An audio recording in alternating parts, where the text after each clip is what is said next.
Salut l'élastique, c'est Laetitia, ta coach de souplesse et de mobilité.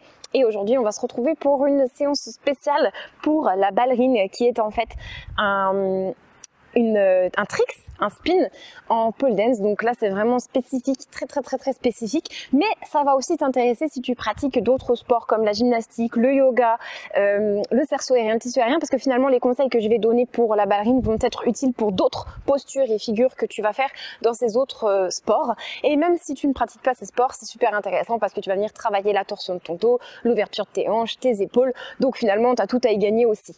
Mais je vais essayer de me concentrer pour apporter une valeur supplémentaire par rapport aux autres vidéos qui se trouvent dans la Elastic Academy. Et donc, je vais expliquer aussi un petit peu cette mécanique de cette posture qui est assez difficile en pole dance. Donc déjà, la ballerine, donc je te mettrai une photo ou une vidéo pour que tu puisses bien voir. Donc c'est vraiment une posture où on vient se tordre, se contorsionner sur la barre de pole dance. Donc déjà la barre est rigide, donc c'est pas évident du tout parce que du coup notre corps lui il est pas non plus complètement mou, donc il faut pouvoir s'entortiller. Donc c'est là aussi où il faut de la souplesse et de la mobilité. En plus du coup il faut de la force parce qu'il va falloir se tracter pour pouvoir se placer dans la posture, surtout quand tu vas faire cette posture, cette figure depuis le haut de ta barre, où là, clairement, ça va être uniquement tes épaules, en fait, ton haut du corps, tout ton corps qui va devoir se gainer et qui va devoir te porter pour pouvoir la réussir. Donc déjà, la première chose, ça va être de te renforcer et de renforcer le haut de ton corps. C'est pour ça que dans la Elastic Academy, tu vas retrouver beaucoup de séances qui vont te permettre de débloquer le haut du corps, le renforcer, l'assouplir, etc. Parce que c'est vraiment une base, notamment pour plein de figures de contorsion comme le pont, le needle scale, pour pouvoir faire des handstands, des équilibres et tout un tas d'autres postures. Mais du coup, pour toutes les personnes que j'accompagne aujourd'hui qui, la plupart du temps, sont issues de ces sports aériens, de la danse, du yoga, elles vont avoir besoin également de pouvoir développer leur haut du corps pour pouvoir se tracter, pour pouvoir pousser le sol, pour pouvoir faire des handstands par exemple, des équilibres, etc.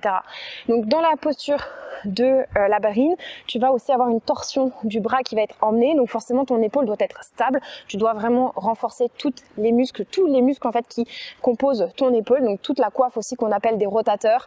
Tu vas devoir renforcer deltoïde, petit rond, grand pectoral, et aussi au terme de dorsaux également qui vont te permettre, ce sont les muscles de la traction aussi, donc ils vont vraiment te permettre de te hisser et pouvoir porter ton corps et pouvoir mieux placer au niveau de ton bassin.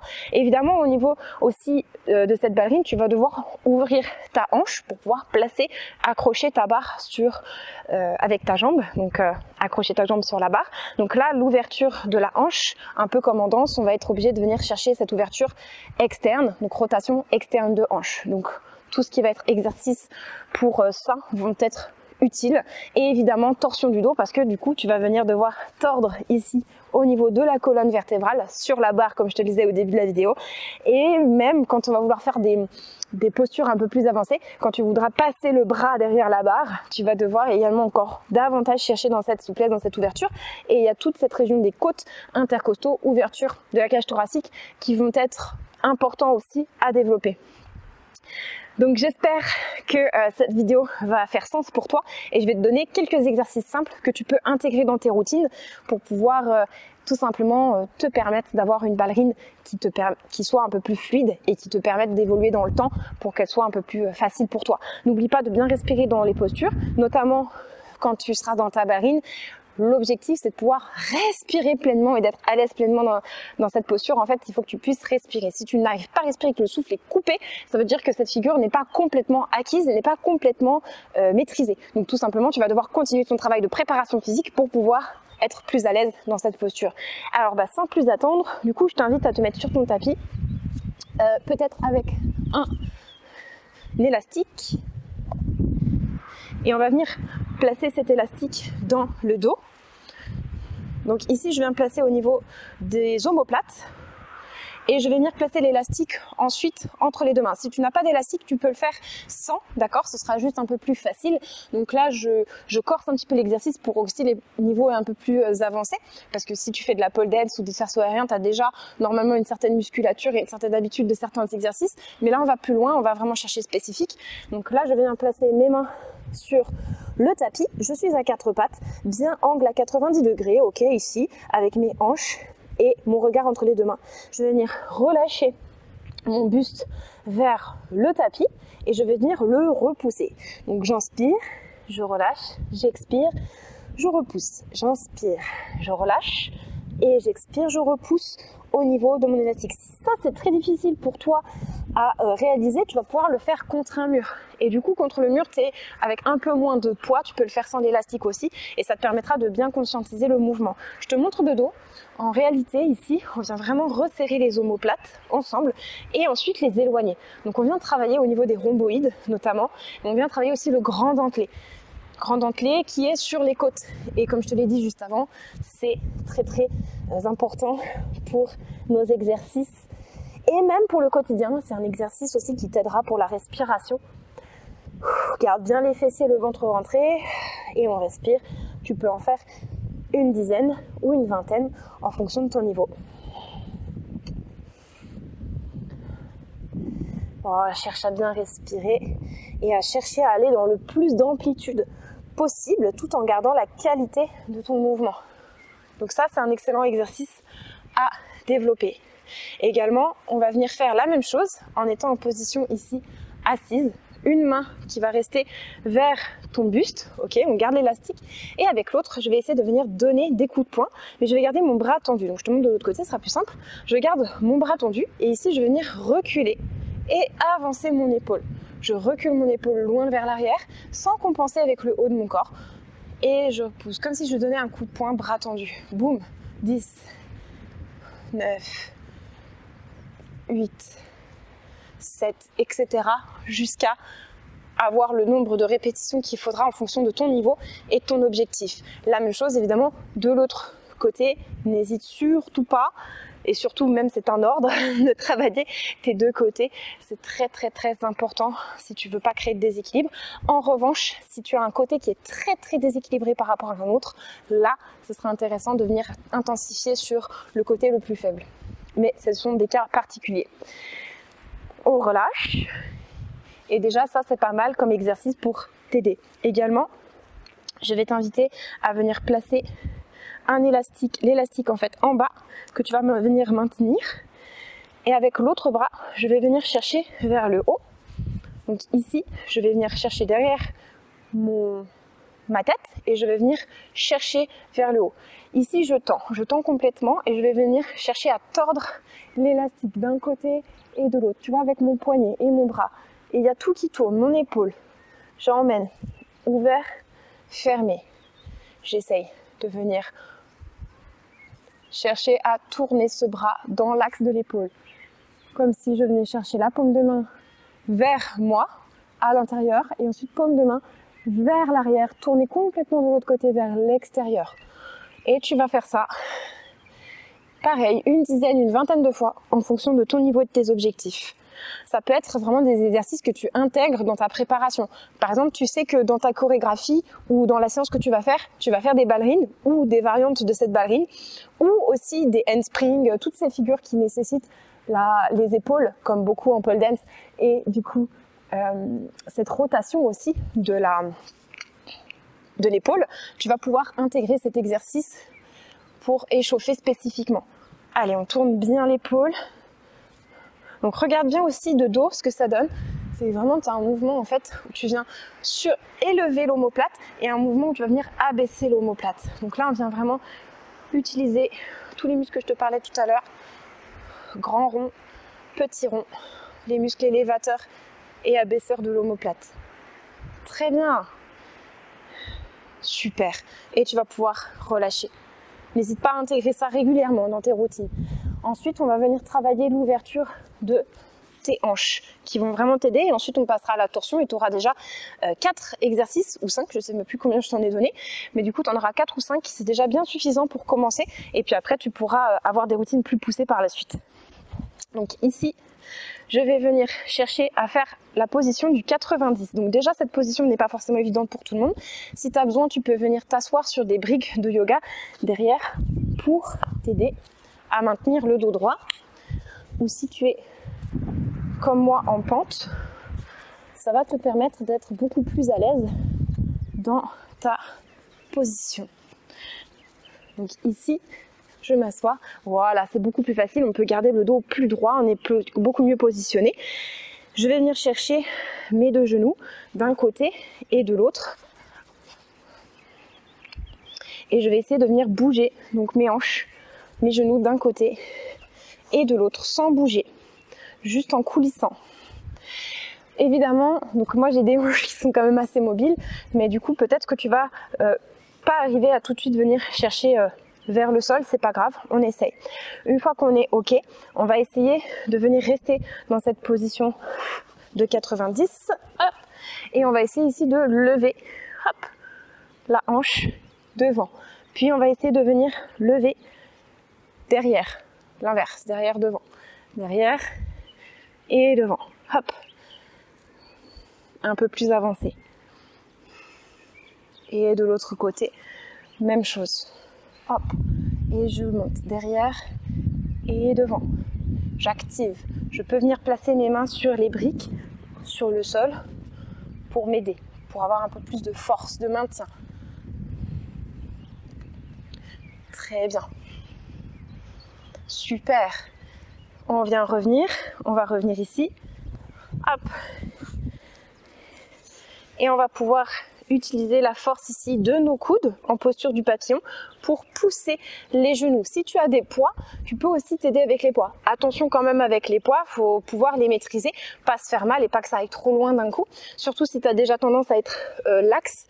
Dans ce cas-là, n'utilise pas les poids ou alors utilise les poids vraiment en conscience pour renforcer. Et justement, c'est ce que nous allons faire. Donc on va imaginer, soit je prends mes mains, si j'ai pas de poids, soit je mets quelques poids. Ou tes briques si tu as envie pour avoir l'image que tu as du poids. En tout cas, tu vas utiliser tes mains. Et on va venir repousser ici avec nos genoux, on va venir repousser contre les briques. Donc tu vas venir repousser très très fort. On pousse, comme si je voulais refermer les genoux. On pousse, on pousse, on pousse, on pousse, on pousse. Encore 3, 2, 1. Inspire, expire et viens relâcher. Pousse. Tu relâches complètement et tu pousses avec tes mains cette fois-ci les genoux vers le sol. Donc là, on vient travailler ta force active dans l'ouverture de la hanche. J'inspire, je pousse très très très fort, on le refait encore et tu vas pouvoir le refaire 3, 4 à 5 fois pour pouvoir bien bien ancrer et aller chercher encore plus loin dans ta souplesse, dans ta mobilité et renforcer. Et ensuite j'expire, je relâche et je pousse mes genoux vers le bas. Et cet exercice va vraiment te permettre de pouvoir développer ta rotation externe, donc ton ouverture de hanche, mais également ta force pour maintenir la stabilité de ta hanche dans la fermeture, parce que quand tu seras en ballerine, tu vas devoir actionner ta force de ta jambe également pour pouvoir justement crocheter la barre et rester bien ouverte et avoir une hanche qui est stable. Donc je te laisserai faire cet exercice qui va grandement t'aider pour ça, avec l'exercice qu'on a fait juste avant pour les fessiers également. Et pour terminer, du coup, on va vraiment travailler la torsion. Donc bras et dos, épaules et dos. Ici, je vais venir m'allonger sur le ventre avec le bras sur le côté et je vais venir tourner sur lui avec la jambe opposée, le pied opposé. Je viens retourner et j'essaye d'aller poser mon pied derrière. Donc soit ce sera possible, soit pas. Ça va dépendre de ton niveau.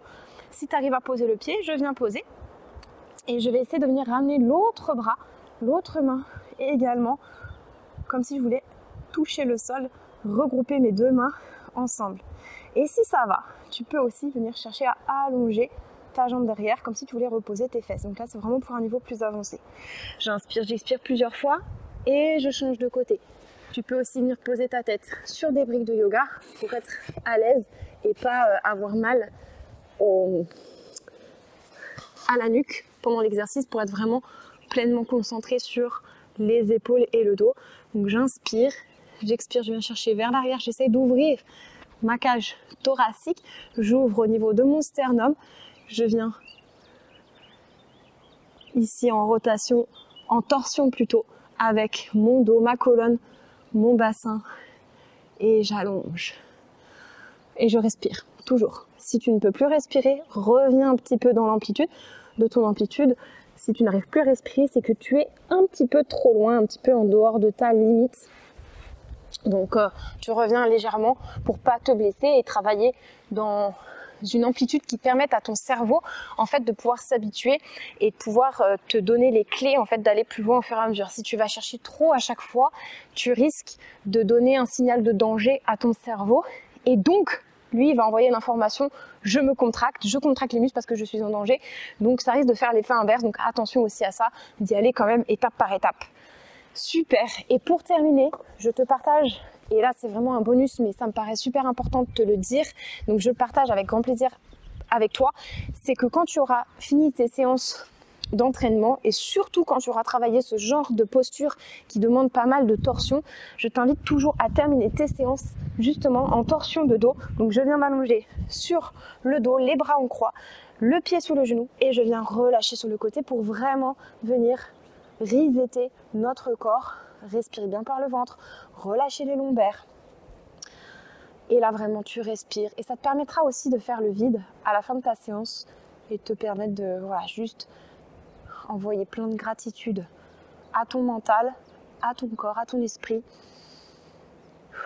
avec une bonne respiration. Et bien sûr, tu feras ça des deux côtés toujours. Et prends le temps nécessaire. Des fois, je sais que ça peut être un petit peu rébarbatif de se relaxer après une séance folle de challenge, de dépassement de soi, mais vraiment ça va t'aider également à progresser plus rapidement et je suis pleine de sable, à progresser vraiment plus rapidement et à pouvoir détendre ton corps et le resetter et récupérer aussi. C'est très important de toujours faire des contre-postures, de venir envoyer de l'amour à ton corps, de la gratitude pour ce qui t'a permis de faire aujourd'hui dans ta séance d'entraînement. Bravo à toi, je te remercie d'avoir suivi cette séance qui, je l'espère, va grandement t'aider sur la ballerine. Du coup, si tu fais partie du programme Elastic Academy, complète bien cette séance par des shoulder fondation routines, des routines pour le dos, des routines pour les jambes aussi, plus au niveau justement des hanches, qui vont vraiment du coup t'aider, surtout sur les shoulders, qui vont vraiment t'aider parce que souvent c'est ça qui pêche pour la plupart des gens, les épaules, la force, les étirements et le dos, mais également pour l'ouverture des hanches, donc tout ce qui concerne le bassin. Génial, j'espère que cette vidéo, cette séance t'aura plu. Je t'ai donné extrêmement de valeur pour pouvoir réussir cette figure emblématique qui est la ballerine. J'espère que ça t'aura aidé. Dis-le moi en commentaire si c'est le cas, ça me ferait vraiment très plaisir de pouvoir voir que ça aide beaucoup de poleuses, beaucoup de circassiens, de gymnastes, de yogis aussi. Donc j'espère que ça t'aura aidé et que tu vas pouvoir réimplémenter ces exercices-là dans ton quotidien. N'hésite pas surtout à rejoindre si tu le souhaites la Elastic Academy. Moi je me tiens à ta disposition aussi pour pouvoir réaliser des bilans avec toi au téléphone et voir si le programme peut être fait pour toi et si du coup on peut travailler ensemble pour pouvoir réellement faire de toi quelqu'un de super souple et super fort pour pouvoir réimplémenter dans ton quotidien et dans tes entraînements. C'est ce qui m'importe. Donc j'espère que tu vas pouvoir retirer le meilleur et surtout dis-moi en commentaire si ça t'a plu et si ça t'a aidé. Je te dis à très vite. Ciao.